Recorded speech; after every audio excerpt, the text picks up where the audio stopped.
കരനെൽ കൃഷിയിൽ 100 മേനി വിളവെടുത്ത് വിജയഗാഥ രചിക്കുകയാണ് പൊന്മുണ്ടം കുളങ്ങരയിലെ പി.കെ. അബ്ദുഹാജി.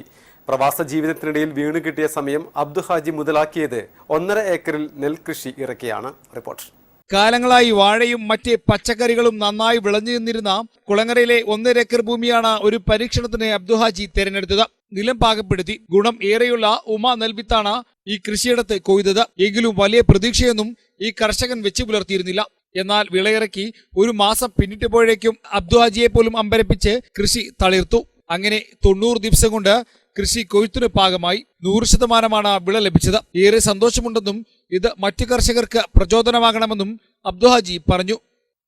കൃഷി ലാഭകരമല്ല എന്ന് പറയുന്നവർക്ക് ഇപ്പോൾ ഇതൊരു താക്കീതായിട്ട് നല്ലത് കാരണം മാറുകയാണ്. കാരണം കൃഷി ഒരിക്കലും ലാഭകരമല്ല എന്ന് പറയാൻ പറ്റില്ല. കൃഷി ലാഭകരമാണ്. പക്ഷേ കൃഷി ചെയ്യുമ്പോൾ ചെയ്യണം. ആ കൃഷിനെ നോക്കുന്ന മാതിരി നോക്കും വേണം. പിന്നെ അതോടൊപ്പം തന്നെ നമ്മളെ പഞ്ചായത്തിൽ പൊന്മുണ്ടം പഞ്ചായത്തിൽ ഞങ്ങൾ കർഷകരെ സംബന്ധിച്ചിടത്തോളം ഇപ്പോൾ കൃഷിഭവനിൽ നിന്നുള്ള നല്ല സഹായങ്ങൾ സഹകരണങ്ങൾ നിർദ്ദേശങ്ങൾ അതൊക്കെ ഞങ്ങൾക്ക് കിട്ടിക്കൊണ്ടിരിക്കുന്നുണ്ട്. എല്ലാ അനുകൂലങ്ങളും കിട്ടിക്കൊണ്ടിരിക്കുന്നുണ്ട്. അവരുടെ ഒരു സഹായം കൂടിയാണ് ഇപ്പോൾ ഞങ്ങൾക്ക് ഈ കൃഷിയിൽ ഇപ്പോൾ ഇങ്ങനെ മുന്നിട്ട് ഇറങ്ങാനുള്ള ഒരു പ്രത്യേക താല്പര്യം വന്നിട്ടുണ്ട്. കരനെൽ കൃഷിയുടെ വിളവെടുപ്പ് ഉത്സവമാക്കിയാണ് പ്രദേശത്തെ കർഷകർ കൊണ്ടാടിയത്. പൊന്മുണ്ടം ഗ്രാമപഞ്ചായത്ത് വൈസ് പ്രസിഡന്റ് ആയിഷ ഷബീർ നെല്ല് കൊയ്തുകൊണ്ട് കൊയ്ത്തുത്സവം ഉദ്ഘാടനം ചെയ്തു. കൃഷി officer Sukanya S Dharan, ward member Shereena, Manuppamanningal എന്നിവരും ചടങ്ങിൽ പങ്കെടുത്തു. News bureau, Tirur.